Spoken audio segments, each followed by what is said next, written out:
양극화가 최근 들어서 굉장히 심화되고 있기는 해요. 외곽 지역 같은 경우는 전세가 또 많이 올라가니까 지금이라도 대출받아서 사자 하시는 분들이 계시거든요. 대출을 최대한으로 받아서 지금 매입을 하게 된다면 또 향후에 금리가 올라가거나 했을 때 또다시 지금 같은 일이 반복될 수도 있을 거기 때문에 경제가 좀 이렇게 어려워지거나 금리가 급격하게 올라가거나 이벤트가 발생했을 때 그런 양극화는 점점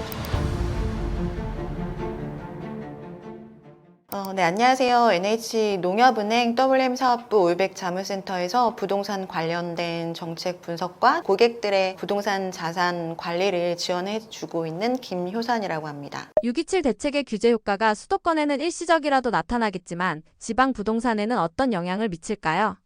627 대책이 한마디로 대출을 적게 내주는 건데 그 대상이 거래가 안 되는 지방까지는 아니고 수도권에 한해서거든요. 그래서 수도권에 있는 주택을 살 때 6억 원 기준이라던가 다주택자 대출 금지 이런 것들이 적용이 되는 거라서 사실 지방에 있는 아파트, 주택을 살 때 대출 규제가 적용되진 않습니다. 근데 이제 또 어떻게 보면 반사이익으로 수도권을 사지 못하면 지방에 있는 주택을 매입하지 않냐 이런 기대감이 있을 수도 있는데 사실은 최근에는 말씀드린 것처럼 지금 매입을 하는 이유 자체가 지금 당장 내 집 마련보다는 장기적으로 자산의 가치를 증식시키려는 그런 목적이 더 좀 크기 때문에 아직까지 경제가 어떻게 될지 모르는 그 정책이 아직 나오기 전인 지방에 이렇게 주택을 매입하기까지 유도하기에는 좀 제한적일 수는 있어서요. 지방은 사실 이제 경제가 좀 살아나야 그쪽에 있는 주택들이 실거주도 늘어나고 실거주가 늘어나야 투자나 이런 수요들도 들어갈 수 있기 때문에 그런 부분들이 우선시 되고 나서 만약에 이런 대출 규제가 수도권에만 나왔다 하면은 지방에까지 영향을 미칠 수 있을 것 같습니다. 금융 규제가 6개월 남짓 효과에 그칠 거라는 분석이 있습니다. 그 이후 지방시장은 더 악화될 가능성이 크다고 생각하실까요?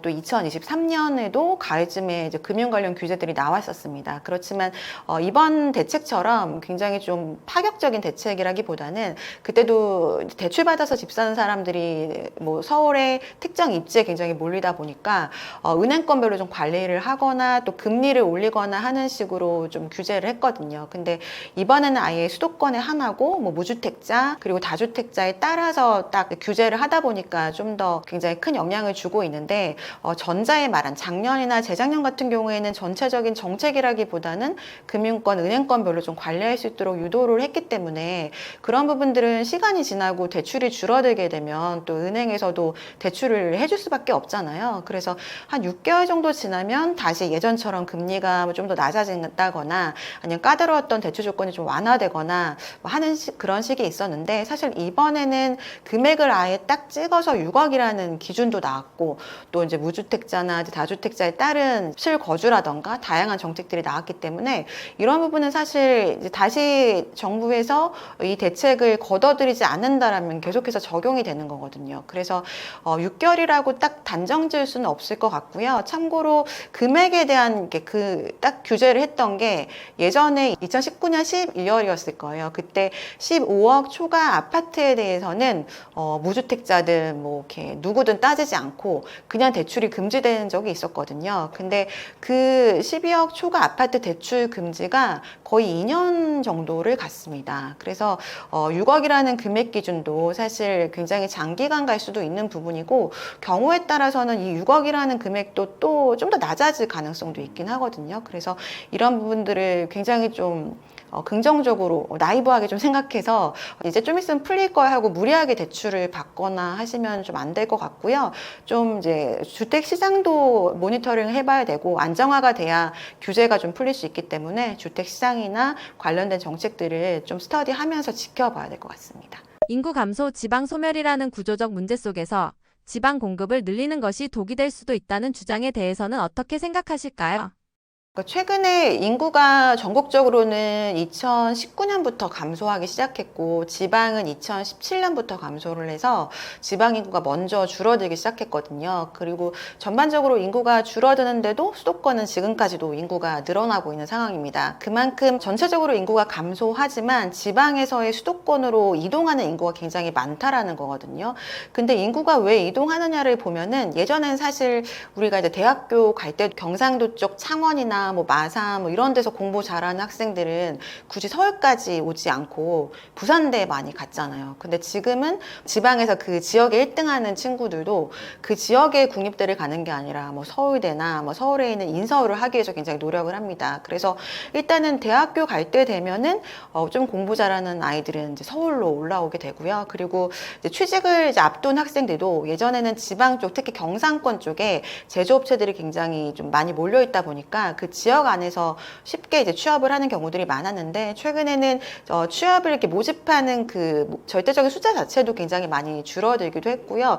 일자리가 대부분 수도권에 집중되어 있다 보니까 일할 나이가 되면 또 이제 서울로 올라오잖아요. 근데 서울에 올라와서 또 결혼을 하다 보면 서울에 아이 털을 잡고 아이를 낳고 키우다 보면은 다음 세대가 되면 이제 서울이 고향인 아이들이 서울에서 낳고 자라게 될 수 있는 거죠. 그래서 지방 소멸이라는 거는 어디서 태어났느냐보다는 좀 이제 학교를 다니거나 돈벌이를 하기 시작했을 때 어느 지역에서 털을 잡느냐에 따라서 굉장히 달라지는 건데, 그게 이미 아예 수도권 쪽으로 넘어온 상황이라서 지금 현재로서는 지방의 이런 상황에서 예전의 방식대로 뭐 지방의 때에 맞게 뭐 연간 평균을 낸 그런 주택 물량들을 똑같은 지역에 공급을 하게 되면은 수요가 그만큼 없을 수밖에 없겠죠. 그래서 예전에는 사실 지금처럼 뭐 대구에 미분양 많고 경북에 미분양 많다 하더라도 뭐 2, 3년 지나서 경기가 다시 좀 좋아지면은 그 미분양이 자연스럽게 다 이제 없어졌거든요. 그래서 미분양 주택 혹은 분양권이 뭐 프리미엄이 붙는다 하더라도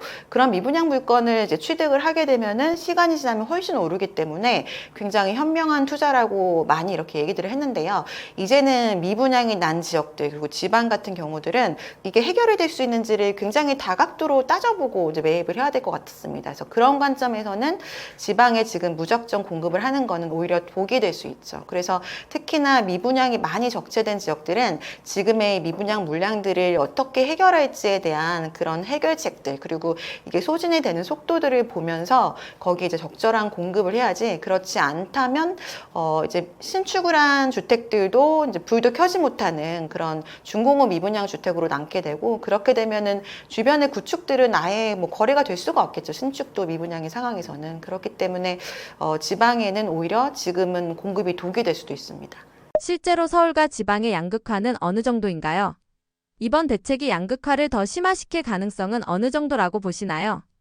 양극화가 최근 들어서 굉장히 심화되고 있기는 해요. 이게 비교할 수 있는 지표로는 지역별로 중위가격 그리고 평균 매매 가격이라는 그 통계가 한국부동산원에 이제 계속 올라오고 있거든요. 그래서 그 통계들을 월별로 이제 검색을 할 수 있는데, 예전에는 지금 현재 기준으로는 이제 서울이 이제 가장 중위가격이 높게 형성이 되어 있고요.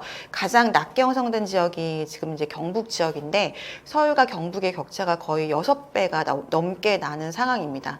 그래서 예전에 이제 몇 년 전만 하더라도 그 격차가 많이 나도 뭐 4배 정도였는데, 그게 최근 코로나 이후부터 한 3, 4년 사이에 굉장히 급격하게 차이가 나고 있고요. 서울 안에서도 가장 이제 비싼 지역은 이제 강남구고, 가장 이제 저렴한 지역은 외곽에 있는 지역인데, 두 지역을 비교했을 때도 강남에 있는 이제 주택이 4배 정도가 가격이 비싸서 강남에 있는 주택 한 채를 팔면 서울 외곽에 있는 주택을 이제 4개 정도를 살 수 있을 정도로 서울 안에서도 차이가 많이 나고 있고요. 서울과 또 전국에 비교했을 때는 더 차이가 많이 납니다. 양극화는 이제는 어떤 대책에 의해서 이제 조절이 된다거나 아니면 뭐 더 심화된다거나 하기보다는 이제 계속해서 벌어질 수밖에 없는 것 같아요. 예를 들어 지금 뭐 6억이라는 대출 규제도 나왔고, 다주택자는 아예 대출이 안 나오니까 강남에 있는 주택을, 아파트를 사려면 6억을 제외하고는 전체를 현금으로 내야 되는 거잖아요. 근데 강남 아파트 같은 경우에는 평균 매매 가격이 평당 1억 1억 1,000만 원 정도가 지금 되거든요. 30평 정도 기준으로 했을 때는 30억을 넘는 금액이 되잖아요. 그러면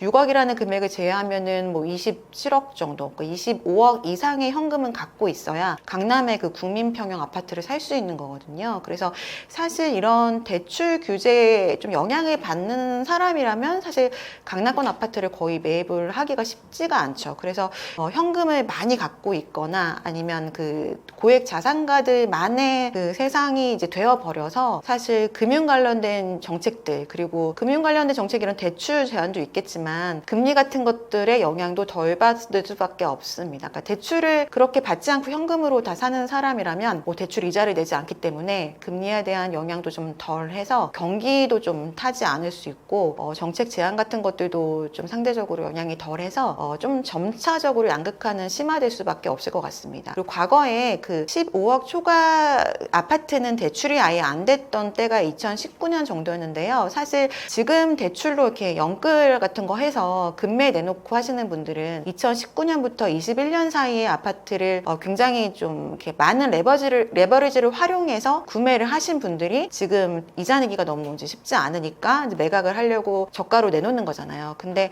이렇게 15억 초과 아파트에 해당이 된 지역들은 그때는 대출 없이 그냥 현금으로 사신 분들이거든요. 그리고 그 이전에 사신 분들은 사실 그 이후에는 굉장히 많이 올랐기 때문에 그렇게까지 금매로 나올 이유도 없는 거고요. 그래서 현재도 사실 금매로 나올 그런 상황이 아닌 수요자들이 굉장히 뭐 강남권이나 이런 데 많이 거주를 하고 계시기 때문에 지금도 저가 매물이 많이 없는 거거든요. 근데 이렇게 또 금융규제가 한 차례 더 나오고 이렇게 계속해서 재편이 되다 보면은 강남권에 있는 수요자들은 이제 대출 비중이 굉장히 낮은 사람들로 좀 채워질 가능성이 있는 거고요.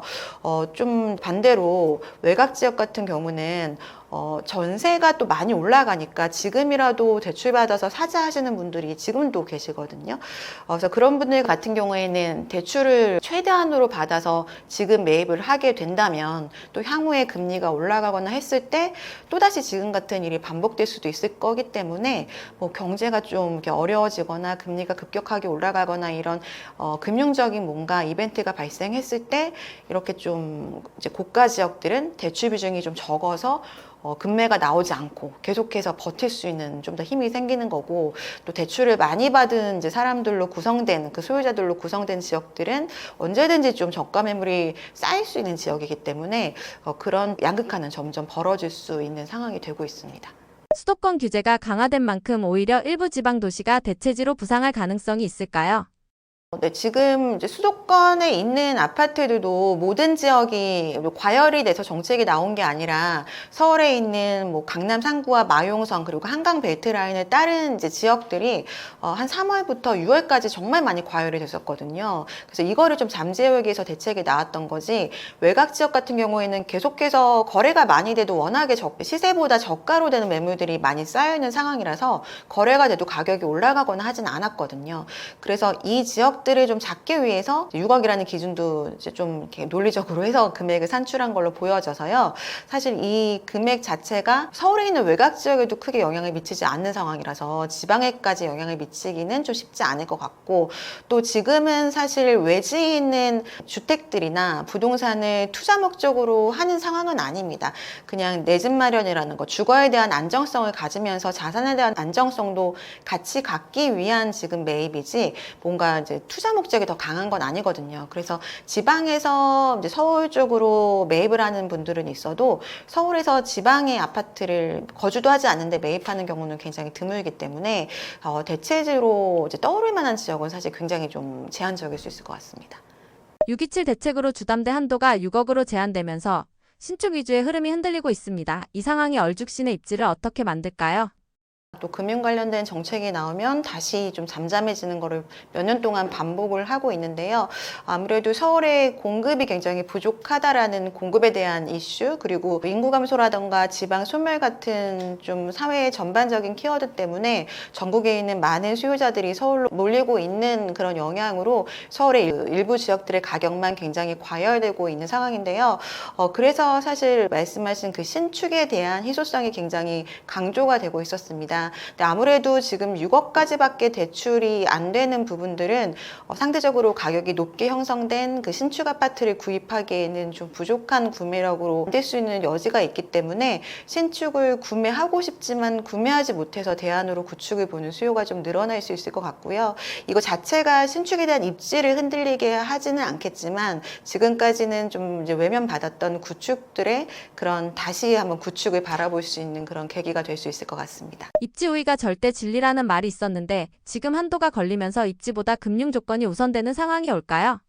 지금 사실 최근에 주택시장에 많은 영향을 주는 요인들 중에서 최근 들어서는 굉장히 금융 관련된 것들이 많은 영향을 주고 있죠. 코로나 때는 금리를 굉장히 이렇게 낮게 하다 보니까 그 유동성으로 전국의 주택이 올라갔듯이 금리가 또 높아지니까 뭐 주택시장이 좀 굉장히 침체되는 그런 상황들이 반복이 되고 있는데요.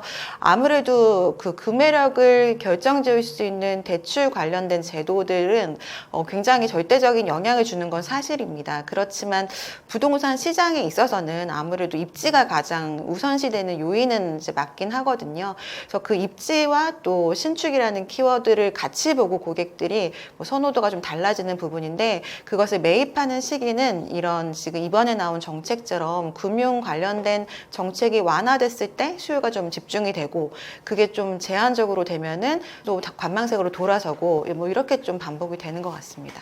수도권 인기 지역조차 6억 원 한도 안에서 접근하기 어려운데 실수요자 입장에선 입지 대신 어떤 기준을 고려해야 할까요? 6억 원이라는 기준이 사실 적은 기준은 아니거든요. 6억을 원리금 상환으로 30년 동안 갚는 금액을 이제 계산을 해보면 월 거의 뭐 300만 원 그 웃도는 금액을 매월 지불해야 되기 때문에 선뜻 대출을 받기 쉽지 않은 금액이긴 합니다. 그렇지만 또 6억으로 또 살 수 있는 주택 가격 같은 경우는 보통 12억 이하 정도를 많이 얘기를 하는데요. 그러다 보니까 아무래도 지금까지 인기가 많았던 입지도 좋고 또 연수도 좀 적게 된 그런 주택들은 사는데 한계가 있기 때문에 최근에 이제 고객들은 둘 중에 하나를 포기하는 그런 추세입니다. 입지가 좀 좋으면서 상대적으로 면적을 줄여서 가는 소형 면적들을 다시 보시거나 아니면은 꼭 필요한 경우라면은 서울에서 좀 벗어난 경기도권이나 서울 외곽 지역들을 이제 보는 그런 경우들이 생기거든요. 그래서 예전에는 두 개가 다 같이 가능한 교집합이 되는 그런 주택을 봤다면 이제는 어느 한쪽만 만족을 해도 매입을 하려고 하는 그런 추세로 좀 바뀌고 있습니다. 입지 프리미엄과 대출 제약이 충돌되는 상황에서 앞으로의 아파트 가격 구조는 어떻게 재편될까요?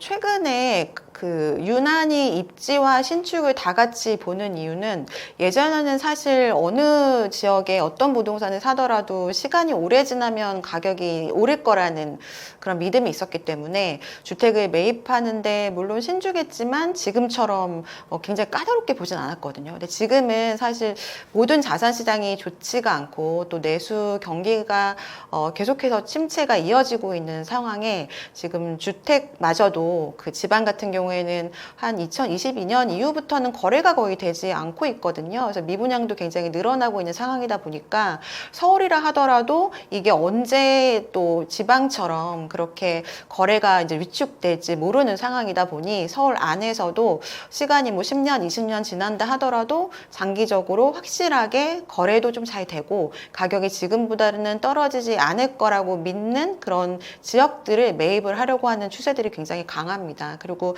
이렇게 언론에서 또 유튜브에서 많은 부동산 정보들이 쏟아지다 보니까 아파트 외에 비아파트 같은 경우에는 거의 거래가 되지 않고 있고요. 아파트도 좀 까다롭게 보고 있는 상황이라서 그걸 좀 따져보고 하는 그런 추세입니다. 그래서 앞으로도 그렇게 좀 내가 그냥 살 곳인데 크게 올라가진 않을 것 같다. 그런 경우에는 전세를 택할 가능성이 높고 그래서 전세 시장도 지금 전세 가격이 많이 오르다 보니까 일부는 월세화로 빠르게 진행이 되고 있는 상황이거든요. 그래서 입지가 굉장히 우수한 지역들은 수요가 이제 굉장히 전국에서 몰려오면서 계속해서 가격이 올라갈 가능성이 좀 크고요. 그렇지 않은 지역들 같은 경우에는 계속해서 거래가 이제 위축이 되고 그렇게 되다 보면은 이제 임차를 계속 이렇게 내놔야 되는 상황들이 발생할 수 있어서 이제 입지가 좋은 도심권이나 그렇지 않은 지역들과의 차이가 좀 많이 날 수 있을 것 같아요. 만약 이재명 정부가 추가 규제 완화 대신 공급 확대에만 집중한다면 입지와 신축의 가치는 어떻게 달라질까요? 주택 시장에 영향을 미치는 많은 요인 중에서 수급 밸런스가 맞지 않는 부분 그리고 지금 뭐 금리에 대한 부분들 때문에 그 입지가 좋고 그리고 또 수요는 많은데 공급은 부족한 지역에 수요는 몰려들고 있는 거고 그리고 또 그 타이밍 같은 경우에는 금융 관련된 그 규제나 뭐 이런 것들에 따라서 이제 몰려들었다가 다시 좀 관망사를 번졌다가 이게 좀 반복되고 있다라고 이제 말씀을 드렸었는데요. 그래서 아무래도 공급이 제일 중요하기 하기는 합니다. 그래서 지금 이재명 정부에서는 공급에 대한 정책들도 이제 곧 나오겠지만 그 이전에 집중된 과열된 지역들의 좀 안정화를 위해서 먼저 수요 쪽을 규제를 어느 정도 하고 있는 상황이긴 하거든요. 그래서 먼저 그게 유기칠 대책이 나왔던 거고 지금 최근에 몰려들었던 수요의 특징을 보면요. 이게 그냥 투기나 투자 수요라기보다는 실제 거주 목적의 내 집 마련 수요들이 굉장히 많았고요. 그게 이제 그 무주택자들 내 집 마련도 있지만 1주택자들이 좀 더 좋은 입지로 갈아타는 그런 수요들이 좀 많았습니다. 그래서 마용성 지역들이 특히 좀 많이 올랐다는 것들 언론에 많이 나왔었는데요. 실제로 상담을 하거나 뭐 통계를 분석해봐도 30, 40대들의 뭐 신혼부부들이 맞벌이를 하는 신혼부부들이 그 양쪽의 언끌을 통해서 마포구나 이런 쪽에 있는 주택들을 많이 매입을 했었거든요. 그러다 보니까 그 지역들이 당시 한 5월부터 6월까지는 일주일 동안 그러니까 주중에 매물을 보잖아요. 매물을 받잖아요. 그리고 주말에 그걸 보러 현장에 가면은 주중에 검토했던 매물들은 이미 다 계약이 되고 다른 매물을 또 주말에 보여주려고 하고 이런 상황들이 몇 주간 반복이 되면서 같은 평형 같은 아파트가 가격이 뭐 일주일 새에 억 단위로 이렇게 올라가는 상황이 발생을 했습니다. 그래서 그런 부분들은 그 주변 지역까지 번져질 영향도 있고 또 이게 사실 미래 수요를 당겨오는 거거든요. 지금 당장의 수요라기보다는 미래의 자산 가치가 떨어질 거를 염려해서 미리 또 이렇게 몰려드는 수요들도 많이 있고 또 그러다 보니까 서울만 올라가니까 지방에서나 외국에서까지 이제 그 지역들의 주택들을 사면서 과열이 굉장히 되고 패닉까지 가는 상황이 일어나니까 미리 6.27 대책이 나왔던 거거든요. 그리고 이제 앞으로 또 수요에 관련된 것도 어느 정도 나올 거로 예상이 됩니다. 그래서 수요에 대한 부분도 반드시 필요할 것 같아요. 이게 공급이라는 것들이 반드시 지금은 가장 중요하지만 공급이라는 게 잘 된다 하더라도 지금으로부터 뭐 5년 후에나 이게 입주 물량으로 우리가 입주할 수 있는 주택으로 바뀌는 거잖아요. 그래서 상당히 기간이 좀 길어지기도 하고 또 이게 잘 되기도 지금은 쉽지 않은 상황이거든요. 지금은 정책 때문에 공급이 안 되기보다는 그 하나하나의 사업성이 굉장히 다 부족해지다 보니까 정책이 아무리 완화가 되더라도 이게 입주까지 이어지기가 굉장히 힘든 상황이라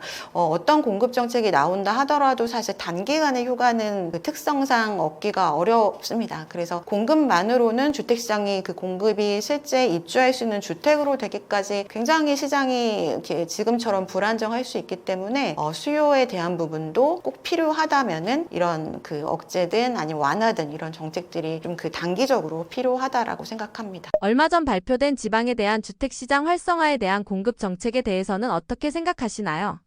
외국인 수요자와 관련된 정책은 어떻게 평가하시나요? 지지난주에 지방에 대한 주택시장 활성화를 위한 공급 정책들이 나왔어요. 지금 이재명 정부가 그 대통령 선거할 때 후보 시절에도 발표를 했던 여러 가지 것들이 서울에는 지금 도심권 특히 재건축 재개발이 잘 되지 않다 보니까 그런 신축 선호 현상이 생긴 거라서 서울 내에서는 도심 그 재정비를 통한 주택 공급을 하겠다라고 얘기를 했었고요. 또 하나는 지금 지방이 너무 어렵기 때문에 또 수도권으로 몰려드는 게 있기 때문에 그 지방 같은 경우에는 그 3극 5특이라고 해서 지방의 주요한 거점이 되는 도시들을 경제를 활성화시키는 그런 정책들을 펼치겠다라고 했거든요. 그래서 이 부분을 굉장히 잘한 그 후보 시절에도 되게 잘한 정책이라고 생각이 됐었습니다. 왜냐하면 지방의 그 경제가 살아나야 주택을 지어도 그걸 누가 매입을 하지 경제가 뭐 살아나기는커녕 계속해서 죽어가고 있으면 아무리 공급을 해도 인구는 빠져나갈 수밖에 없잖아요. 그래서 그런 게 나중에 아마 추후에 나올 거라고 예상이 되는데요. 그 이전에 일단 미분양이나 이런 것들이 많이 적체가 되고 있다 보니까 그런 부분들에 대해서 좀 활성화시키기 위한 여러 가지 수요 그 활성화 정책이 반대로 나왔습니다. 예를 들어서 주택을 하나 갖고 있다 하더라도 지방에 이제 세컨드홈을 살 때는 금융이나 세제에 있어서 좀 더 완화책을 주는 그런 정책들이 좀 이제 나왔고요. 그리고 미분양 같은 것들도 좀 더 활성화될 수 있는 그런 수요 완화책이 좀 나오긴 했는데 사실은 이것도 방금 그 전에 말씀드린 지방의 경기가 활성화되기 전에는 수요 관련된 제도가 아무리 나온다 하더라도 사실 이제 서울에 있는 사람이 그거를 뭐 투자 목적이나 이런 걸로 매입하는 걸로 결정하기는 좀 쉽진 않거든요. 그래서 일단 지방 경기 활성화가 나오긴 했지만 그게 실효성을 정말로 가지려면 추후에 좀 보완할 수 있는 정책들이 추가로 필요하다고 보여집니다. 그리고 8월 21일에 외국인 그 주택 취득할 때 토지 거래 허가를 받는 그 관련된 정책이 나왔습니다. 최근에 최근에 그 서울이나 강남 특히 집값을 올리는 역할을 한 하나의 축이 외국인이라는 그런 분석들이 있거든요. 그러니까 외국인 거래량의 그 절대적인 그 숫자가 많진 않은데요. 비중을 떠나서 강남이나 고가 지역 같은 경우는 주택의 거래량보다 한 건 한 건에 매입했을 때 직전 거래보다 굉장히 높은 가격으로 매입하는 사례들이 좀 발생을 하거든요. 그래서 신고가가 하나 찍히면 그 가격을 기준으로 또 주변의 아파트들이 다 키 맞춤을 하기 때문에 그 거래량은 적더라도 그 미치는 파급 효과는 굉장히 큽니다. 그래서 그런 부분들을 좀 제한하기 위해서 이제 외국인들이 국내에 거주를 하는 사람들 위주로 이제 주택을 살 수 있도록 하기 위해서 토지거래 그 허가제를 도입을 했고요. 그리고 자금 출처 같은 것들도 어떤 식으로 자금 계획을 세우는지 그런 것도 같이 내기로 해서 이런 부분이 외국인들이 실제 거주 목적으로 사는 거에는 영향은 없겠지만 실제 이제 외국에서 살면서 투기 목적으로 이제 국내 부동산을 사는 거는 어느 정도 제한할 수 있기 때문에 이런 부분들은 이제 과열을 막기 위한 하나의 방지책으로 미리 나온 거는 굉장히 좀 시장에 긍정적인 영향을 줄 수 있을 거라고 생각됩니다. DSR 3단계가 시행되면서 실수요자의 대출 여력이 급격히 줄었습니다. 이게 진짜 시장 심리를 무너뜨리는 변곡점이 될 수 있을까요?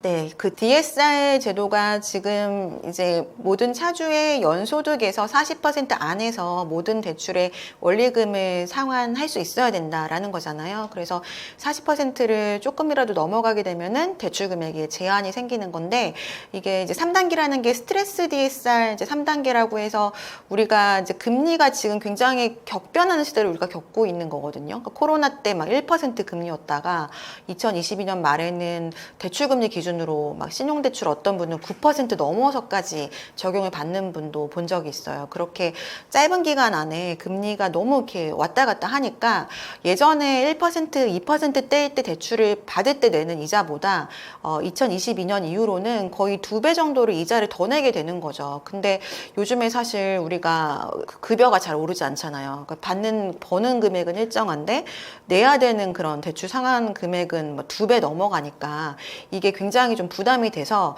이렇게 되면 신용불량자가 늘어날 수 있고 그러면 또 금융권들에도 악영향을 미치고 국가 경제에도 굉장히 좀 좋지 않기 때문에 이거를 미리 사전에 예방한다는 취지로 스트레스 DSR을 적용을 시키는 거거든요. 그래서 이게 1단계, 2단계까지가 지난해 7월에 적용이 됐고 올해 이제 3단계까지 적용이 됐는데 그러니까 예를 들어 우리가 대출 금리를 만약에 뭐 4%를 적용받는다 실제로 그렇게 됐을 때 이게 나중에 더 올라갈 수 있는 여지가 있기 때문에 여기에 스트레스 금리라고 해서 가상금리를 현재 기준으로는 1.5%를 더 하는 거예요. 그래서 5.5% 기준으로 전체 대출을 얼마 받을 수 있는지를 산정하기 때문에 4%일 때보다 5.5%면 대출 받을 수 있는 금액이 더 줄어들게 되는 거고요. 그래서 대출이 내가 실제 이자를 내는 것보다 조금은 이렇게 넉넉하게 낼 수 있도록 좀 미리 사전에 예방을 해주는 거라서 대출을 받는 금액은 줄어들지만 나의 부담은 좀 또 덜 할 수 있는 거거든요.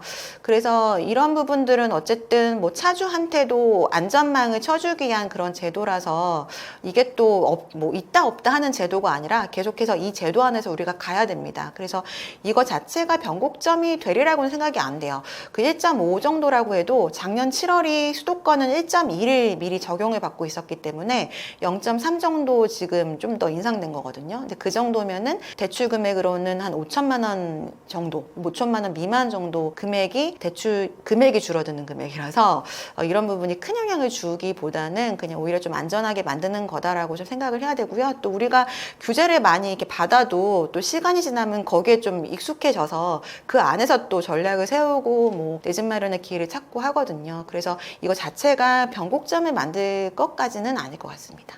대출 규제가 강화되자 사려는 사람도 팔려는 사람도 불안감이 커지는데 이런 불안 심리가 패닉 바잉을 촉발할 가능성은 어느 정도라고 보십니까? 지금은 사실 대출 규제가 이번에 627 대책뿐만이 아니라요. 금리가 굉장히 급변했다고 했잖아요. 그게 영향을 많이 주는 것 같아요. 예를 들어서 2020 2022년 지금 하반기부터 그 기준금리가 조금씩 인상을 하기 시작했고, 그거에 따라서 이제 시장금리, 대출금리도 같이 올라가는데, 보통은 예전에 뭐 장기 평균을 봤을 때는 대출금리랑 시장금리가 그래도 거의 비례해서 올라갔었거든요. 근데 2022년 한 해만 하더라도 기준금리가 0.5 올라갔을 때 유사하게 대출금리가 올라가는 게 아니라 처음에 굉장히 급격하게 올라가서 뭐 대출금리가 한 5%대, 뭐 전세대출금리도 7%대까지도 나올 정도로 미리 선반영한 대출금리가 적용이 됐다가 또 시간이 지나서 그 대출금리가 또 이렇게 완화돼서 어떤 때는 기준금리랑 거의 동일했을 때도 있고, 그리고 특례보금자리론이라고 해서 지난 정권 때 이제 DSR을 지금 우리가 적용을 받고 있는데, DSR에 상관없이, 그러니까 고소득자라 하더라도 그 DSR 같은 거 보지 않고 무조건 대출을 내주는 그런 정책자금 대출도 있었고, 그러니까 이런 부분들이 굉장히 왔다 갔다 하다 보니까 사람들이 지금 이제 서울 안에서 내 집 마련을 하거나 또는 주택을 사려는 그런 욕구는 굉장히 큰데, 그걸 살 수 있는 금융 환경이 너무 급변하는 거예요. 그러니까 조금씩 완화되거나 예고를 하는 게 아니라 갑자기 바뀌다 보니까 여기에 따라서 확 수요가 몰렸다가 또 확 관망세로 변했다가, 이게 지금 반복적이라 이런 부분들 때문에 패닉 바잉이 좀 생기는 것 같습니다. 실제로 올해 2025년 3월부터 한 6월까지 굉장히 좀 그 일부 지역에 한해서 주택시장이 뜨거웠는데, 그때도 마지막에는요 실제로 집을 보러 갔는데 간 사이에, 그러니까 월요일날 물건 받고 토요일날 보러 가면 그 물건이 다 없어지고 새로운 물건이 나오고 하다 보니까, 이게 반복되다 보면 사람이 진짜 지금 안 사면 큰일 날 것 같은 그런 심리가 또 생기거든요. 또 집 한 채를 보러 갈 때 똑같은 시간에 막 6, 7팀씩 같이 들어가서 임장하고 막 그렇게 되다 보니까 보지도 않고 주택을 사시는 분들이 정말 좀 많이 늘어났었어요. 그리고 마포를 보시다가 집값이 올라가니까 그거를 조금씩 넓혀서 나중에는 뭐 강서구 뭐 이런 식으로 계속해서 확산이 됐었거든요. 이게 좀 바로 패닉 바잉이잖아요. 그래서 이게 이제 물론 금융 관련된 제도도 굉장히 영향을 주고 있고요. 그게 실제로 구매하는 사람이 같은 시기 안에 확 몰리다 보니까 거기에 따른 심리적인 요인들도 생기는 것 같습니다. 패닉 바잉을 한 사람들의 5년 뒤, 10년 뒤 결과는 어떤 그림일까요?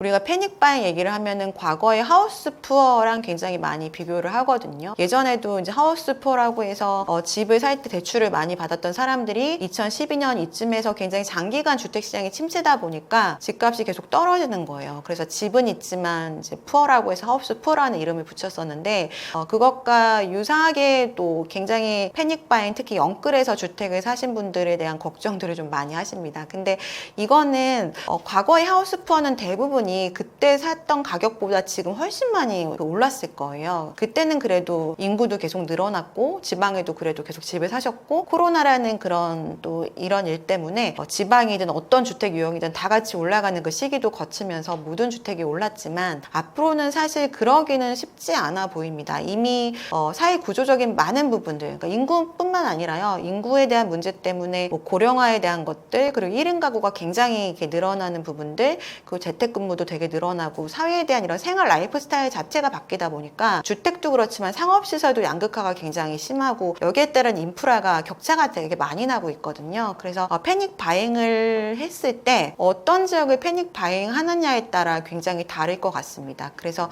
주택을 사실 때는 지금도 역시 입지를 굉장히 선별해서 보셔야 되고요.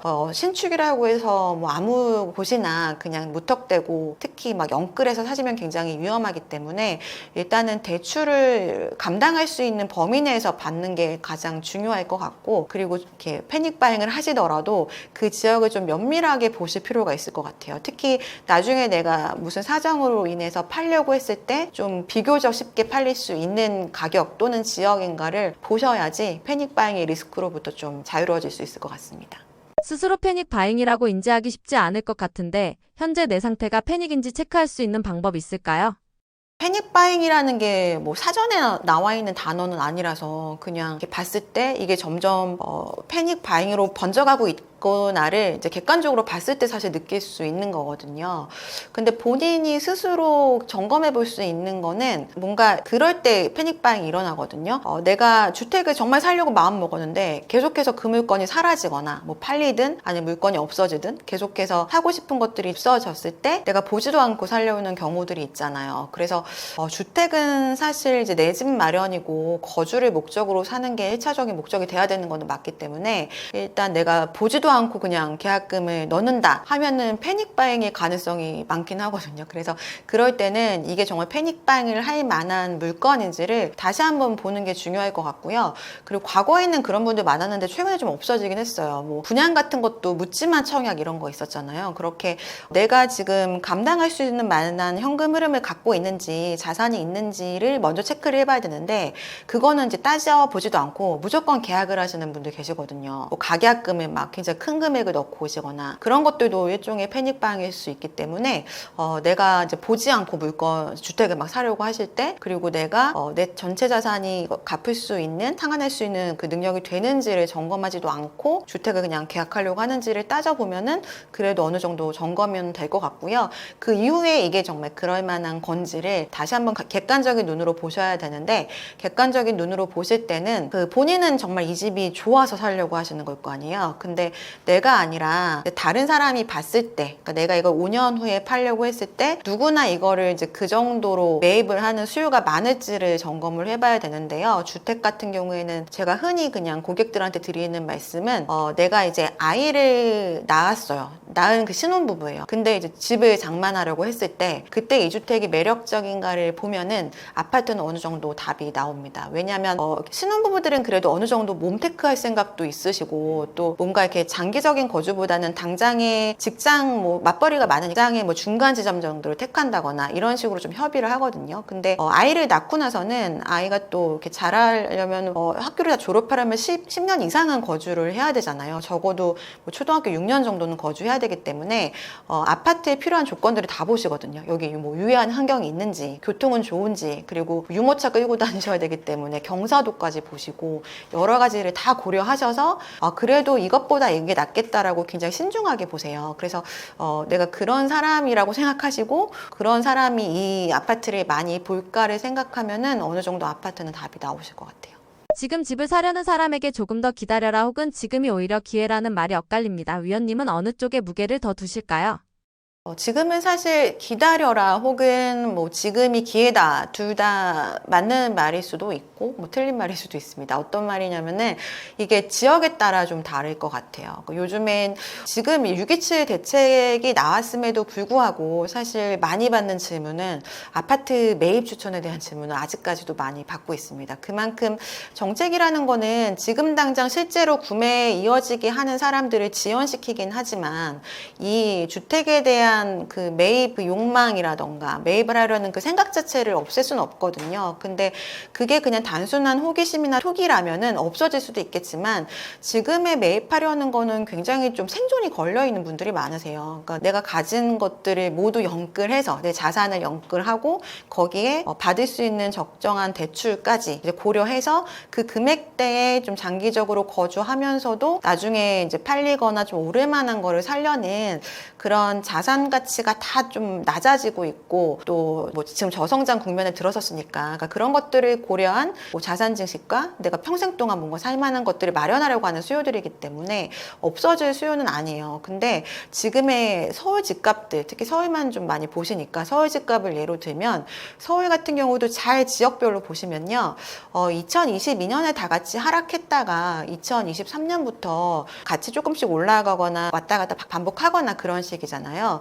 근데 서울 안에서도 전고점, 그러니까 코로나 때 그 높았던 그 고가 그 가격을 이미 돌파한 지역구가 12개 정도 구역이 있어요. 그리고 나머지는 오히려 그때보다 아직까지 하락한 가격대거든요. 그래서 서울 안에서도 굉장히 다르다는 얘기예요. 그래서 뭐 예를 들어 그 전고점 대비해서 아직까지도 하락한 그런 지역들이라면은 2022년 이후로 지금 한 3년 정도 지났는데 3년 동안에도 별다른 가격 변화가 없었다는 거거든요. 거의 뭐 보합 정도 수준인데, 그럴 거면 지금 뭐 당장 매입할 필요 없잖아요. 특히나 지금 규제도 나왔고 앞으로도 정책적인 규제가 또 있을지도 모르는데, 그 규제가 있을수록 사실은 올라갈 가능성은 좀 되게 제한적일 수 있겠죠. 왜냐하면 규제라는 게 세제 관련된 거나 뭐 금융 관련 규제가 세지거나 했을 때 여러 채 갖고 있는 분들이 좀 팔 수 있는 그런 상황들이 오는데, 매각을 하려고 할 때도 역시 도심지나 지금 많이 선호하는 지역 지역보다는 그렇지 않은 외곽 지역을 먼저 매물로 내놓을 테니까 더 물건이 많아질 수 있거든요. 그래서 앞으로 이제 그 지역들은 더 뭐 급등할 가능성보다는 오히려 지금 유지나 또는 좀 더 낮아질 가능성이 있기 때문에 굳이 뭐 지금이 기회라고까지 할 건 없을 것 같아요. 그래서 좀 천천히 보시면서 오히려 좀 저가 매물을 잡을 수 있는 기회가 있다라면은 매입을 하라고 많이 말씀을 드려요. 그래서 단지 이제 계속해서 모니터링을 해야겠죠. 지금의 시세가 얼마고 이게 전체적으로 얼마씩 조정이 됐는지도 좀 보셔야 되고, 그 중에서도 특히 이 물건이 지역 호가 대비 굉장히 낮은 금액으로 나왔다는 거를 그래야 알 수 있잖아요. 그래서 그런 저가 매물을 좀 사셔야 이 지역이 계속해서 많이 안 오른다 하더라도 내가 팔려고 할 때 남들보다 싸게 샀기 때문에 좀 더 싸게 팔 그런 기회도 있잖아요. 그래서 그런 곳은 사실 지금이 기회다라고 할 수는 없고요. 지금 많이 영향을 받는 지역들이 아무래도 많이 몰렸던 지역들, 특히 마포나 뭐 성동구 이런 지역들이 영향을 단기적으로는 받을 수 있을 것 같아요. 뭐 다시 올라갈 가능성도 있지만. 그래서 지금 오히려 규제가 시작되고 이게 실질적으로 좀 체감이 됐을 때 가격이 좀 저렴한 매물들이 나올 수가 있습니다. 실제로 마포 같은 경우도 2023년도 초에 유명한 마레프 아파트가 13억 정도에 실제 거래가 되고 그랬었어요. 근데 지금은 거의 10억 정도 오른 금액이잖아요. 그래서 이렇게 좀 급변하는, 그러니까 가격이 단기간 많이 올라가는 곳들은 뭔가 이슈가 발생했을 때 그만큼 또 떨어질 수 있는 가능성도 있기 때문에 그런 데들은 이런 규제가 나왔을 때 오히려 좀 빨리 살펴보고 좀 더 낮은 가격으로 나온 거를 매입할 수 있는 기회가 될 수도 있어요. 그래서 지역에 따라서 좀 달리 봐야 될 것 같습니다. 이재명 대통령은 6.27 규제를 발표하면서 이건 맛보기에 불과하다라는 발언을 했습니다. 만약 규제가 더 강화된다면 실수요자들은 어떤 전략을 가지고 고려해야 한다고 생각하십니까? 지금도 이미 저런 가능성을 열어두고 매입 전략을 세우시는 분들이 있으시거든요. 특히나 근데 이 부분은 매매 관련된 부분보다는요, 전월세 시장이 불안해서 이제 주택을 매입하려는 분들이 많습니다. 그래서 사실 이제 이재명 정권이 진보 정권이라서 과거처럼 이제 규제를 더 할 거다라는 예상을 좀 더 많이 하시는데, 사실 정책이라는 게 물론 정권의 성격도 있겠지만 그때그때 여러 가지 상황들, 예를 들어 뭐 코로나라던가 예전에 뭐 카드 사태라던가 뭐 이런 이슈가 발생했을 때 유동성을 풀거나 하는 경우들도 생기기 때문에 너무 정책만 보실 필요는 없는 것 같아요. 또 주택 시장에 영향을 주는 게 정책도 있지만 뭐 인구 구조나 사회 구조적인 변화도 있고 금융 관련된 여러 가지 환경들도 있고 굉장히 다양한 원인들이 있잖아요. 근데 가장 근본적인 원인은 사실 주택 시장은 수요와 공급이에요. 그래서 당연한 거죠. 이게 주택이라는 게 정해진 가격이 없기 때문에 수요와 공급의 밸런스에 따라서 그 지역의 가격들이 결정이 되는 거고, 이런 부분들은 사실 정책으로 어떻게 할 수가 없는 거거든요. 그래서 지금도 규제가 나왔지만 계속해서 서울 아파트 가격은 올라갈 가능성이 있다라고 말하는 게, 공급에 대한 정책이 나온다 하더라도 이게 단기간 공급이 바로 만들어지는 게 아니기 때문에 그동안 가격이 계속 오를 수 있다라는 거거든요. 실제로 공급을 뭐 예전에는 뭐 인허가 물량 그리고 착공 물량 이런 것들도 많이 받지만 최근에는 인허가를 받는다 하더라도 사업성이 너무 계속 떨어지고 있다 보니까 착공까지 이어지지 않는 경우도 많고, 착공이 돼도 뭐 여러 가지 언론에서 보셨을 거예요. 뭐 시공사랑 조합원 분쟁 생겨서 중단되기도 하고 금액이 또 올라가기도 하는 상황들도 있기 때문에 입주 물량을 보셔야 되거든요. 근데 입주 물량이 실제적으로 2026년이 되면 평년에 한 20% 후반대 정도 수준밖에는 안 나와요. 그래서 신축이 계속 좀 줄어들게 되니까 이런 좀 근본적인 원인인 공급 부족이라는 거는 계속해서 가져가야 될 수밖에 없어서, 그런 공급이라는 게 매매 시장에도 영향을 주지만 사실 임차 시장에 더 빨리 영향을 주게 되거든요. 매매는 사실 신축이 없는 거지 구축은 지금 매물이 계속해서 쌓여 있습니다. 그래서 신축들, 입지 좋은 신축만 가격이 올라가는 거거든요. 그래서 이게 만약에 좀 더 무뎌지거나 신축이 이젠 더 이상 안 나온다라는 거를 받아들이게 되면 아마 구축이 매매되기 시작할 거예요. 그렇지만 임차 시장 같은 경우에는 전세의 많은 부분을 신축 아파트가 많이 그걸 소화를 해주고 있었거든요. 신축 아파트가 대량으로 한꺼번에 딱 입주가 되기 때문에 많은 양질의 그런 임차 물건들이 다 같이 나오기 때문에 시장에 보다 조금은 그래도 저렴한 금액으로 전세를 살 수 있는 기회라서, 그리고 또 지금 4년까지 살 수 있으니까 그런 게 많이 그거를 커버를 해줬는데, 신축이 없다면 그만큼 새로운 임차 우량한 그런 전세 매물이 없어지는 거라서 그런 임차 시장에 이제 거주를 하고 계시는 분들이 지금 비교적 신축인 거나 뭐 이런 쪽에 좀 집중을 하게 되겠죠. 그렇게 되면 점점 뭐 빌라까지도 전세 가격이 계속해서 올라갈 수 있어서 전세 가격이 계속 올라갈 바에는 그냥 지금 주택을 매입해야겠다라는 전략을 세우시는 분들이 지금도 계세요. 그래서 저는 그거는 정말 뭐 나쁘지 않다라고 생각이 되거든요. 전월세 시장도 불안하고 또 월세화 계속 되고 있고 또 전세 대출도 DSR 안에 포함될 수 있다라는 얘기도 계속해서 나오기 때문에 지금이라도 사실 그냥 중저가 아파트들은 지금 굉장히 매물이 많은 상황이거든요. 그 중에서도 제가 호갱노노나 네이버 이런 것들로 매물들을 많이 좀 보는데 그런 것들 보면은 과거 대비해서 정말 이 가격이 맞아 할 정도로 굉장히 가성비 좋은 그런 매물들도 좀 많이 있습니다. 그래서 물론 뭐 이제 마용성 이런 데 제일 선호하시지만 내 집 마련을 위해서는 외곽 지역에 있는 것들을 그런 지금이라도 보시고 장기적으로 좀 그런 전략적으로 주택을 매입하시는 것도 괜찮은 시점인 것 같습니다. 627 대책 이후 노후 아파트 구매 전략은 어떤 게 있을까요? 627 대책 이후로 구매력이 좀 줄어들게 되니까 아예 그 같은 지역 안에서 좀 더 구축을 보시거나 면적을 줄여가시거나 아니면 지역을 바꾸시거나 세 가지 중에 하나로 전략을 다시 재수립하시는 분들이 계시거든요. 근데 이 중에서도 좀 저는 더 추천해 드리는 거는 입지를 유지하시고 그 안에서 다른 전략을 찾는 걸 가장 추천을 드리긴 해요.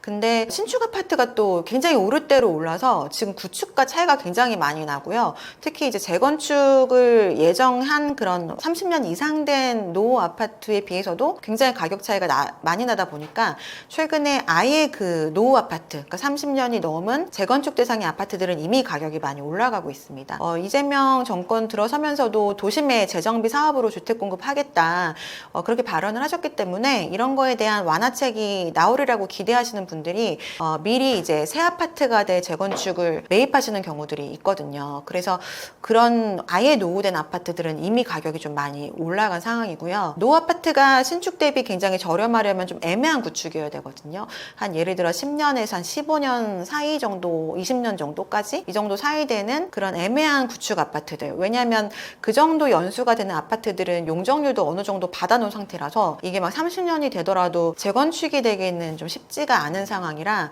그 상태에서 계속해서 뭐 리모델링을 하든가 아니면 그 상태로 거주를 하셔야 되는 경우들이에요. 그리고 아니면 좀 이렇게 나홀로 아파트 같은 세대수가 굉장히 작은 아파트들도 있고요. 그래서 그런 경우도 사실 지역에 따라 조금 다를 수는 있을 것 같아요. 이미 좀 지역이 굉장히 외곽 지역인데 그 안에서 신축되신 노후 아파트를 사게 되면 사실 이제 나중에 이제 거래하기는 굉장히 쉽진 않을 것 같아요. 전세 가격이랑 거의 유사해질 가능성도 있는 거고요.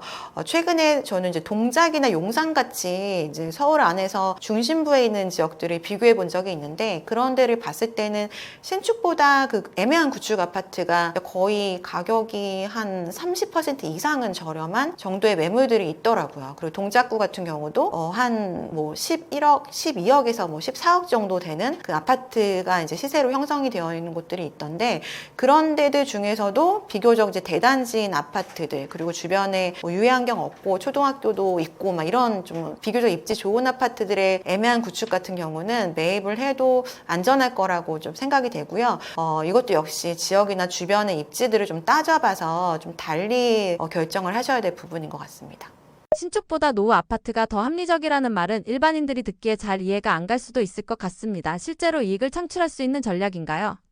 이 부분은 사실 예전에는 굉장히 유효한 전략이었습니다. 왜냐하면 예전에는 그러니까 재건축 대상인 아파트가 평당가로는 가장 높았던 게 일반적이거든요. 그리고 신축보다도 왜냐하면 좀 있으면 이게 신축 아파트가 될 거고 신축 아파트가 되면서 뭔가 더 조합원은 좋은 조건을 가져갈 수가 있었어요. 예를 들어 아파트를 면적을 더 넓은 거를 받으면서도 현금으로 얼마를 더 받는다거나 아니면 뭐 지분이 많은 경우에는 1+1까지도 받을 수 있는 경우들이 있었거든요. 그때는 예전에 지었던 주공 아파트들 있잖아요. 뭐 4층 이하의 이런 아파트들을 재건축해서 뭐 3층 이렇게 지으면 굉장히 세대수도 일반 분양하는 게 많이 나오고 사업비도 굉장히 좀 환경이 좋았기 때문에 시공사 입장에서도 이윤이 많이 남고 그렇기 때문에 조합원에 돌려줄 수 있는 혜택들도 많았는데요. 이제는 같은 조건의 4층 이하의 아파트를 하더라도 일단은 공사비가 너무나 많이 올라서 예전과 같은 컨디션이 되지는 않습니다. 그래서 예전에 그 코로나 시기에 굉장히 부동산 시장이 많이 활성화됐을 때 굉장히 인기 많았던 지역 중에 하나가 이렇게 노도강이라는 말이 나오면서 특히 그 지역에 재건축 대상 아파트를 굉장히 많이 사셨거든요. 거거든요. 근데 이미 기사가 오래전부터 됐잖아요. 예전에는 10억까지도 이제 거래가 됐던 게, 그때는 이제 10억에 사도, 그 10억에 샀어도 나중에 재건축이 되면은 더 넓은 아파트 받으면서도 현금 받고 막 이런 조건으로 그거를 샀었는데, 이제는 그렇지가 않은 거예요. 일단 재건축이 되면은 돌려받는 게 아니라 오히려 부담금을 5억 이상은 내야 된다라는 그런 시뮬레이션 결과들이 많은 언론을 통해서 배포가 되니까, 그 지역 아파트가 이제 5억까지 떨어져도 이거를 이제 매입하는 사람이 거의 없는 상황이거든요. 그래서 예전에는 노후 아파트를 사도 오히려 이게 또 굉장히 좋은 재테크의 전략이 될 수 있어서 그거를 몬테크라는 단어로 얘기를 많이 했잖아요. 근데 이제는 사실 노후 아파트가 모두 다 그렇지는 않아서 그것도 옥석 가리기를 해야 되고요.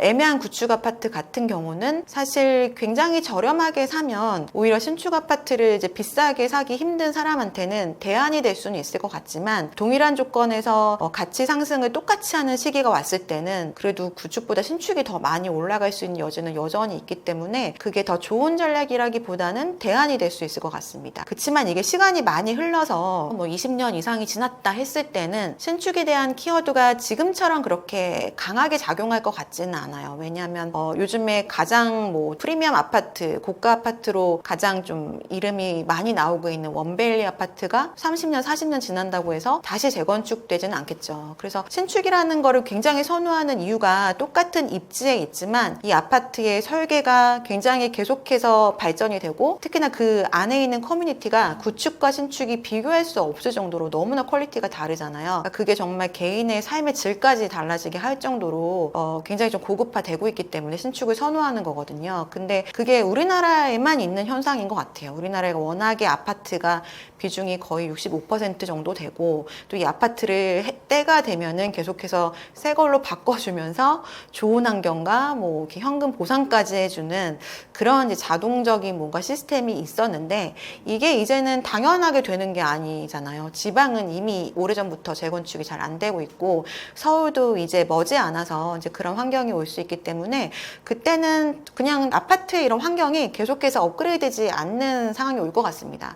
그때 되면은 다시 입지로 돌아설 수 있거든요. 그래서 굉장히 가장 좋은 아파트를 사면 좋겠죠. 그렇지만 정말 일부의 사람들한테만 해당이 되는 얘기이기 때문에, 내가 그냥 거주 목적이라면 당장 커뮤니티 같은 것도 좋지만 장기적으로 봤을 때는 입지가 굉장히 좋은 그런 구축들 같은 거를 잘 찾아내면 좋을 것 같고, 그걸 찾아내는 시점은 지금처럼 신축이 굉장히 선호하고 있는 이런 시기는 반대로 구축은 굉장히 저평가 받고 있는 거거든요. 그래서 이런 시기에 좀 찾아낼 수 있는 그런 좋은 또 기회가 될 수도 있을 것 같습니다. 불과 몇 달 전에 우리는 똘똘한 한 채를 외쳤습니다. 하지만 대출 규제로 그 똘똘한 한 채 전략이 위축된 지금 가성비 노후 아파트가 새로운 대안이 될 수 있을까요? 가성비 아파트를 찾는 팁이 있다면 어떤 게 있을까요? 똘똘한 한 채 전략은 예전엔 이게 뭔가 트렌드였지만 이제는 좀 장기적인 키워드가 될 것 같아요. 주택이 특히나 지금 서울 아파트 가격은 뭐 몇 채나 살 수 있을 정도로 뭐 그렇게 가격이 저렴하지 않고, 또 많은 사람들이 대부분의 자산을 정말 다 투입을 해야지 살 수 있는 정도 수준이기 때문에 일단 주택을 통한 뭔가 이런 재테크 이런 것들은 어느 정도 한계에 온 것 같고요. 특히나 또 세제나 이런 부분들이 뭐 어떤 정권 때문에 이게 뭐 종부세도 높아지고 뭐 취득세도 높아지고 하기보다는 이제는 장기적으로 부동산 관련된 세제는 높아질 수밖에 없거든요. 왜냐하면 뭐 계속 고령화되고 있잖아요. 이제는 그 경제 활동을 하는 인구 한 명이 그 노인의 부양비를 감당해야 되는 게 계속해서 늘어나고 있는 상황이고, 우리나라가 굉장히 좀 그 신흥개발도상국으로 선진국이 된 사례이기 때문에 이렇게 계속 축적해 놓은 사회복지 재원도 없잖아요. 그래서 이게 뭔가 세제로 해결을 해야 되는데, 사실 지금 모든 세계가 대부분 그렇지만 경제가 더 이상 성장하는 속도가 굉장히 더딘 상황이라, 이거를 뭔가 세제를 거둬야 될 때는 자산이 좀 많다거나, 특히나 부동산 같은 자산이 사실은 가장 큰 이제 정부 입장에서는 대안이 될 수 있기 때문에, 그런 세제를 정권에 따른 게 아니라 언제든지 관리를 하셔야 되거든요. 그리고 그런 부분을 이미 예전에 다주택자분들은 굉장히 인지를 하고 계셔서요. 그 지난 정권에서도 정권이 바뀌었다고 해서 다시 막 주택을 두 채, 세 채 산다는 사람은 거의 보지를 못했어요. 그냥 오히려 그때까지 다주택자이신 분들도 좀 정리를 하거나 뭐 증여하거나 이런 경우들이 더 많으셨거든요. 그래서 앞으로는 똘똘한 한 채, 뭐 똘똘하지 않다 하더라도 그냥 한 채를 갖는 전략이 계속적으로 유효할 수 있을 것 같고요. 그리고 예전에는 지금 부동산 관련된 자산이 대부분 투입이 되고 재테크도 부동산으로 했다면 이게 어느 정도는 금융 쪽으로 분산이 될 것 같아요. 이제는 뭐 우리나라가 국내 주식뿐만 아니라 해외 주식까지도 개개인이 다 자유롭게 많이들 하고 계시기 때문에 집은 이제 한 채 가지고 재테크는 뭐 금융이나 주식 쪽으로 하고 이런 것들이 또 젊은 사람들의 트렌드잖아요. 그래서 이 똘똘한 한 채 전략이라기보다는 앞으로는 그냥 한 채를 사는 것들이 굉장히 대부분의 사람들의 내 집 마련 전략이 될 거라고 이제 보고 있습니다. 그리고 지금 가성비 좋은 노후 아파트를 매입하는 이제 전략 같은 경우는 일단은 자기 가능한 금액 범위 내에서 하는 게 가장 중요하니까요. 어디라고 딱 정해두기보다는 내가 주택 구입에 쓸 수 있는 자산을 일단 한번 점검해 보시고요. 그리고 내가 매월 낼 수 있는 원리금 정도가 얼마인지를 먼저 책정을 해보시고 거기에 맞는 적정한 대출이 얼마인지를 계산하시는 게 중요할 것 같아요. 대출이 뭐 6억 제한이라고 해서 굉장히 규제를 심하게 했다라고 생각하지만 사실 원리금 내는 거 생각해 보면 매월 300만 원 이상씩은 주택담보대출에 이걸 써야 되는 거거든요. 근데 그 300만 원 이후에도 뭐 생활비도 써야 되고 다른 대출 금액도 있을 수 있고 여러 가지 비용들이 많이 나가는데 그걸 300만 원 정도를 내는 게 쉽진 않잖아요. 그래서 대출을 얼마 받을 수 있는지에 따라서 내가 정책에 끌려다니기보다는 일단 내가 가지고 이제 주택 구입에 쓸 수 있는 게 대출까지 얼마인지를 정확하게 계산하시면 사실 정책에 있어서 이렇게 크게 뭐 패닉바잉이라던가 이렇게 끌려다니지는 않을 수 있거든요. 그래서 이 주택을 다른 자산은 모르더라도 뭐 주식 같은 거는 경우에 따라서 빨리 사고 팔 수 있기 때문에 근데 부동산만큼은 내가 팔고 싶다고 절대 팔리지가 않거든요. 지금도 고생하시는 분들이 너무너무 많으세요. 그래서 그냥 감당할 수 있는 게 제일 중요하기 때문에 금액을 좀 딱 정하시고요. 금액대 안에서 좀 찾아보시되 일단 가장 중요한 건 우선순위는 그 입지를 먼저 보시라고 늘 말씀을 드리고 있고요. 입지 안에서도 그 다음에 줄여야 될 거는 이제 면적인 것 같습니다. 그렇지만 또 면적도 개인에 따라서는 정말 좁게 못 사시는 분들도 있기 때문에 성향에 따라서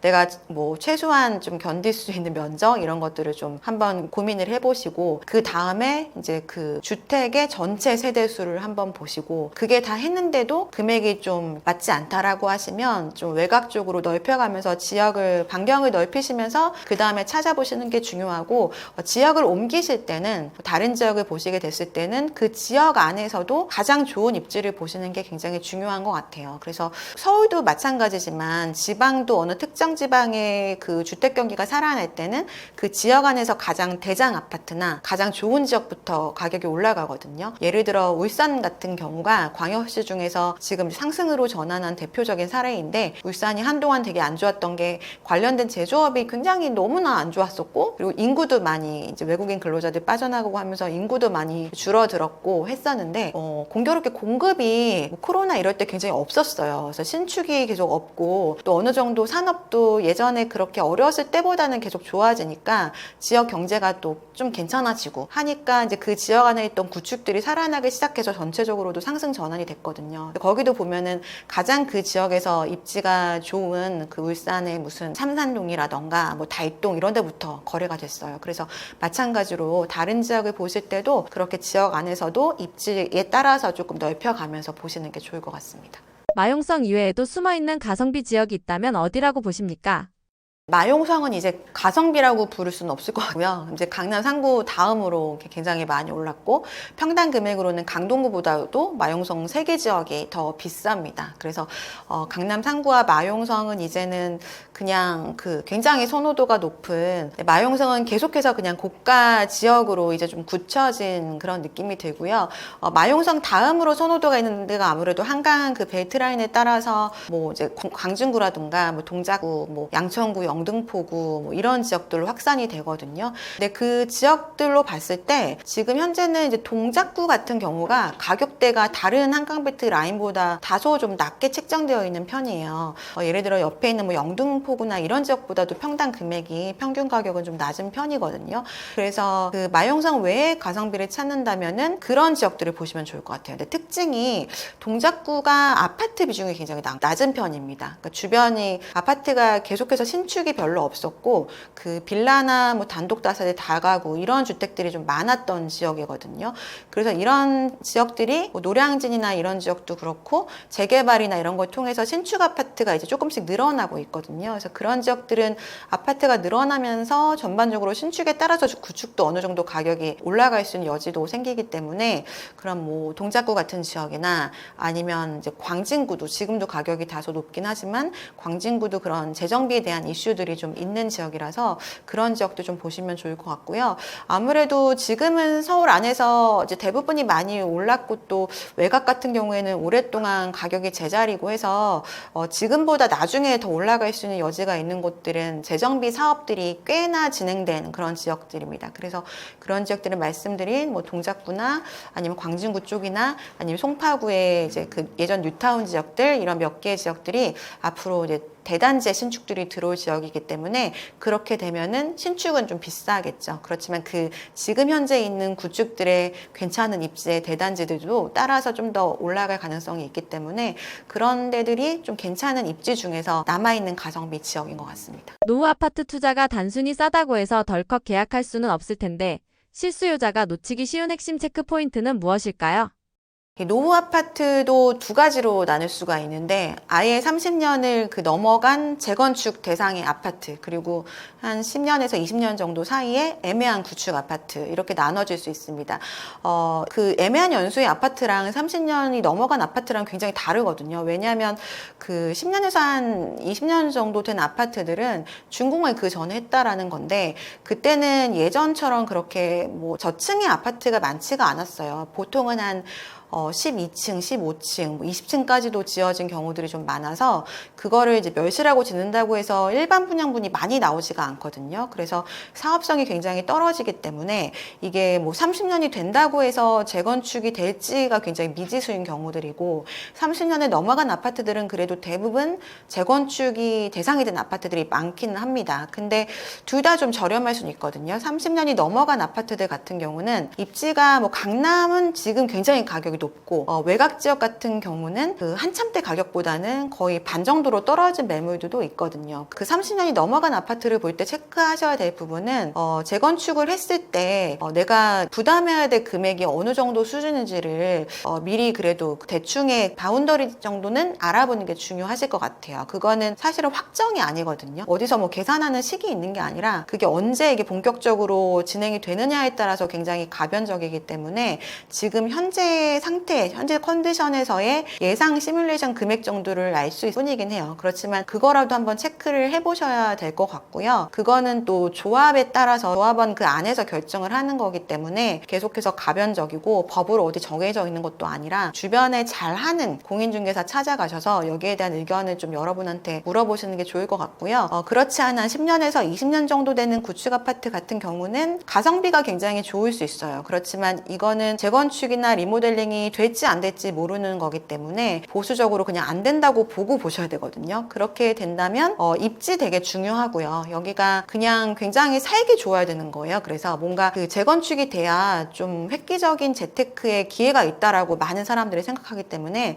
그게 좀 불분명하다면 살기가 정말 좋아야 뭐 전세든 매매든 수요가 꾸준하잖아요. 그래서 거주하기 굉장히 좋은 환경인지를 여러 가지 그런 많이들 알고 계시는 아파트에 대한 그 입지 분석을 한번 해보시고 그리고 매물들이 아마 꽤 많이 있을 가능성이 있거든요. 그래서 매물이 아마 5천만 원 정도씩 차이가 나면서 호가들이 많이 올라가 있을 텐데 진짜 사고 싶은 생각이 있으시다면 부동산들 좀 많이 다니시면서 임장해 보시면서요 저가로 매물을 사는 게 제일 중요합니다. 우리가 그냥 시간 지나면 굉장히 크게 올라갈 수 있는 시기가 지났기 때문에 매입 가격이 되게 중요하거든요. 뭐 주식과 비교할 건 아니지만 주식도 평단가가 중요하잖아요. 그래서 뭐 주식은 이렇게 나눠서 분할 매수하라 이런 얘기 많이 하잖아요. 근데 주택은 분할 매수는 할 수 없기 때문에 그냥 그 매입하는 금액이 일단 저렴해야 내가 그만큼 안전 마진 또는 안전 매각 금액 정도의 폭을 확보할 수 있는 겁니다. 그래서 일단 시세를 쫙 보시고 이게 어떤 추이로 흘러가는지를 좀 지켜보시고 그럼 뭐 이 정도 금액이면 살만하다라는 매물이 나올 때가 있을 거예요. 그래서 그럴 때 한번 매입을 하시는 걸 추천을 드리고요. 그리고 여러 가지 어플들이 있잖아요. 요즘엔 네이버 부동산도 그렇고 무슨 웬만한 아파트 관련된 관련된 어플 들어가시면 뭐 10년이나 그 아파트 분양했을 때부터 지금까지 그 실제 거래된 금액의 이런 추이 같은 것들을 그래프로 볼 수 있는 그런 환경들이 다 되어 있잖아요. 그래서 그런 것들 한번 확인하셔서 최고가였을 때는 얼마였는지, 그리고 저가였을 때는 얼마였는지도 참고하셔가지고 금액에 대한 좀 어느 정도 매입할 수 있는 금액을 스스로 좀 결정해 보시는 것도 중요할 것 같습니다. 2025년 하반기 및 2026년 상반기 부동산 전망은 어떻게 보시나요? 사실 언론에 나오는 거는 올라가는 지역만 많이 나오잖아요. 뭐 어떤 아파트가 한꺼번에 뭐 30억 올랐다, 뭐 100 몇십억에 팔렸다, 이런 기사가 너무 많이 나오니까, 저희는 이제 회사의 특성상 지방에 많이 가거든요. 근데 지방에 가면 굉장히 정말 표정이 안 좋으세요. 뭔가 이런 거에 대한 세미나나 강연 같은 걸 할 때 사례를 들어서 말씀을 드려도 정말 웅성웅성 거리시거든요. 정말 남의 나라 얘기고 아파트 한 채가 무슨 100억이 넘냐, 정말 말도 안 되는 얘기라고 많이들 생각하세요. 그만큼 사실 전국의 모든 주택시장을 만약에 언론에서 다룬다면 사실 이런 얘기가 나올 수 없거든요. 지금 2022년 하반기부터 지금까지 계속 그냥 하향 안정세, 하향 보합세예요. 그래서 이렇게 주택시장이 이슈화될 일이 없는 정도로 굉장히 지금은 별 그 금액에 대한 차이 없이 굉장히 오랫동안 이렇게 장기 침체되고 있는 거고, 오히려 뭐 대구 경북 같이 공급이 많았던 지역들은 그때부터 지금까지 2022년 하반기에 팔려고 내놨는데 2025년 하반기까지 안 팔리는 주택이 대부분이거든요. 오랫동안 거래도 안 되고 그 와중에 이제 준공이 다 됐는데도 계속해서 분양이 안 되는 곳들도 많아서 건설사들도 더 이상 수주를 하지 못하고, 이런 게 정말 너무나 차이가 많이 나고 있는 지금 상황입니다. 그래서 지금 굉장히 급등하고 있고 많이 올라가는 거는 정말 서울의 다도 아니고 서울의 몇 개의 그 구만이 이렇게 급등했다가 낮아졌다 하는 거예요. 그렇지만 어쨌든 그 지역이 전체 시장을 견인하는 게 그 지역들이 너무나 크게 올라가니까 서울은 계속해서 플러스고, 그리고 서울이 워낙에 이제 주택도 많고 시장을 좀 굉장히 견인하고 있으니까 전국에 대한 수치도 플러스로 전환할 때가 굉장히 많았어요. 그래서 전망을 이제 전체적으로 봤을 때는 별다를 거 없이 뭐 올해나 내년까지도 지금과 같은 기조가 이어질 것 같아요. 그 얘기는 지방도 뭐 특별한 이벤트가 없으면 거래가 활성화되긴 사실 쉽지 않은 상황이고, 뭐 서울의 외곽 지역도 마찬가지인 상황이거든요. 그치만 그 서울의 몇 개의 그 지역들, 계속해서 그 과열됐던 그 지역들 같은 경우도 떨어질 이유가 또 별로 없어요. 왜냐하면 전국의 자산가들이 다 그 지역을 보고 있거든요. 그 지방에 계시는 분들이 그 제가 상담했던 사례인데, 그냥 당연히 어느 정도 매입할 수 있는 여력이 있으신 분들이 올라오시는 거잖아요. 반포에 가장 유명한 아파트를 매입을 하셨는데 전라도에 사셨던 양쪽이 다 의사인 부부가 현금 흐름이 굉장히 많으셨죠. 이제 와이프 되시는 분은 병원을 아예 서울에서 개업하셨고, 남편 되시는 분은 이제 병원 이제 급여 받으시고 의사생활 하시는 분이셨는데, 어쨌든 대출을 굉장히 많이 받아도 상환할 여력이 굉장히 많으니까 이제 강남으로 아예 올라오셔서 매입을 하시는 경우들도 있고요. 이런 분들은 대출을 이제 많이 끼고도 거의 100억이 육박한 아파트를 사시기도 하고, 또 지방에 계시는 자산가 분들이 제가 막 10년 전에 뵀을 때는 서울 아파트나 뭐 서울 부동산 얘기를 꺼내면 굉장히 막 화내셨거든요.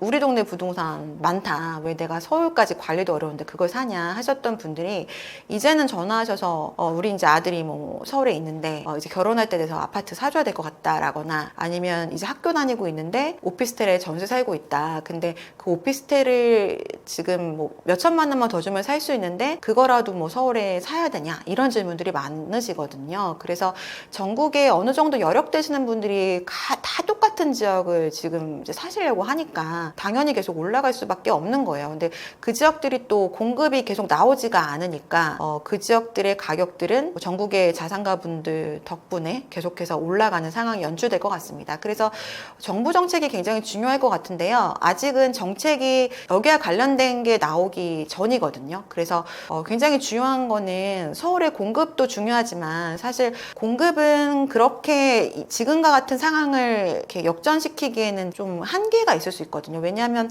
공급이 이제 시작이 된다 하더라도 뭐 이게 인허가 되고 착공되고 입주까지 이어지려면 굉장히 오랜 시간이 걸리기 때문에 이 기간이 좀 확실해질 때까지는 계속해서 불안정할 수는 있어요. 그래서 공급 정책도 물론 중요하지만 지방에 계시는 분들이 그 지방에 있는 지역에 있는 부동산을 내 집 마련의 그 방법으로 생각할 수 있도록 그 지역을 지역을 좀 활성화시키는 게 무엇보다 굉장히 중요할 것 같아요. 그래서 정말 그게 큰 숙제이긴 한데 지역 경제를 일단 활성화시켜야 수요가 좀 분산될 수 있고 인구도 좀 분산이 될 수 있어서 그런 것들이나 아니면 서울의 이제 뭐 공급 같은 것들이 정말 정책이 잘 나오고 여기에 대한 게 현실적으로 정말 좀 빠르게 진행되는 걸 체감한다라고 한다면 지금은 사실 당장 필요한 집이라기보단 장기적으로 내가 죽을 때까지 안전하게 거주하고 혹시라도 팔고 싶을 때 팔 수도 있는 주택들을 찾는 거거든요. 그래서 사실은 기다려도 되는 걸 지금 당장 매입하려는 수요들이 같이 몰리고 있는 시점이기 때문에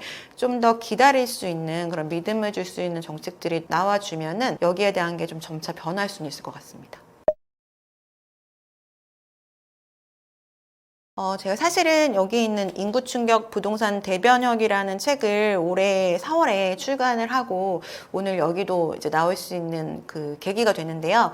이 책을 썼던 거는 사실 저는 부동산 쪽에서 계속 뭔가 활동을 하고 있기는 하지만 부동산에 대한 뭐 투자를 굉장히 권하거나 하지는 않습니다. 그냥 고객들의 그 니즈에 맞춰서 지금 한 15년 정도 계속 상담도 했었고 그 이전에는 뭐 시행이나 건설이나 운영 같은 쪽에서 실무 경험도 있거든요. 그래서 쭉 이렇게 부동산의 트렌드를 그래도 20년 이상 이렇게 봤을 때 최근이 굉장히 이제 급격하게 트렌드가 변하는 걸 굉장히 체감을 하고 있어요. 특히나 코로나 그 이후부터는 굉장히 다르게 뭔가 흘러가고 있구나라고 생각을 하고 있어서 어떤 질문에는 사실 그 즉답을 하기가 어려울 정도로 잘 모르겠다 이런 것들이 있거든요. 왜냐하면 정말 그 근본적인 이유를 좀 생각해 봤을 땐 여기에 있는 그 인구 충격인 것 같아요. 그러니까 인구가 감소하고 있다라는 게 어떤 분들은 제가 이런 얘기하면 뭐 댓글에 인구 얘기 지겹다 이렇게 하시는 분들도 계시더라고요. 근데 사실 예전에는 인구가 감소하기 전의 얘기고 지금은 정말 인구가 본격적으로 감소를 하고 있고요. 감소하는 속도가 합계 출산율로 예상을 할 수가 있는데 지금이 이제 합계 출산율이 0.72 정도잖아요. 그러면 이제 100명이 50쌍의 부부가 100명이 다음 세대가 되면은 아이를 100명이 36명을 낳는 거거든요. 그러니까 100명이 36명으로 줄어들게 되고 36명이 지금 현재 출산율 목표가 1인데 그거를 달성한다 하더라도 18명이 되는 거예요. 그럼 지금의 100명 인구가 손자, 손녀 그 시대가 되면은 18명으로 줄어들게 되는 겁니다. 거의 뭐 20%도 안 되는 수준으로 줄어들기 때문에 예전 같은 그런 마인드로 부동산 시장을 이제 대하거나 무작정 뭐 부동산 불패, 뭐 강남 불패 이렇게 하는 건 너무나 구시대적인 발상인 것 같고 또 하나는 지금의 자녀들은 굉장히 어르신들과는 세대 차이가 거의 외국인 수준으로 나거든요. 예전 분들은 거의 우리 할머니, 할아버지 뻘 되는 분들은 아예 빈곤 국가에서 살았던 세대고 그 다음 세대이신 세대들은 우리나라를 이렇게 일으키신 개발도상국에서 사셨던 세대라면 지금의 아이들은 선진국에서 자라난 세대라 주택을 바라보는 시선이 굉장히 다르더라고요. 두 부류로 나눌 수가 있는데 한 부류는 완전히 투자나 투기 목적으로 보는 어린 친구들이 있고 한 부류는 아예 주택은 그냥 아예 그냥 임차로 살 거야 하고 그 주식 쪽이나 금융 쪽에 관심을 갖거나 아니면 다른 뭐 취미나 이제 본인 좋아하는 것들에 집중을 하는 경우들이 있더라고요. 그래서 이런 거에 좀 대비를 하려면 일단 인구 구조나 이런 거에 대해서 알아야 되고 그리고 부동산 트렌드가 요즘에 어떻게 흘러가는지를 알아야 그 뒤에 뭔가 정책 얘기를 하든 무슨 이슈가 발생을 하든 그 기본적인 이 지식 베이스 안에서 해석을 할 수 있을 거라고 생각이 돼서 기본적인 얘기들을 좀 다뤘고요. 뭔가 내가 정말 뭐 부동산 투기 이런 거 테라 이런 거를 듣고 싶다면 사실은 좀 안 맞을 수는 있지만 전반적인 이제 시대의 흐름을 읽기에는 좀 좋은 책이 될 수 있도록 열심히 집필했습니다.